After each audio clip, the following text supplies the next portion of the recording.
Hi, everybody, from Montreal. I'm up here at the ICAO Assembly. ICAO, as you might know, is the International Civil Aviation Organization, and it's an independent agency of the United Nations.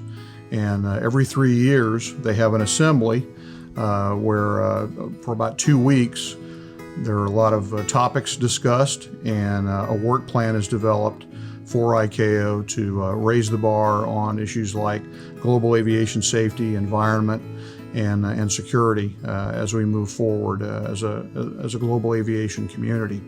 And I want to thank everyone who got us ready. There's been work going on across the agency for the last year or so to get ready to present our positions, and also to engage in a number of successful bilateral meetings that I've had over the last few days with regulators from all over the world, from China to Brazil this morning.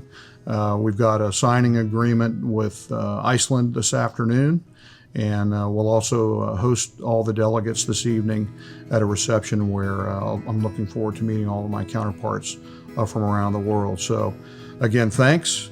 This is, I think, a very clear reflection of the FAA's global leadership around the world.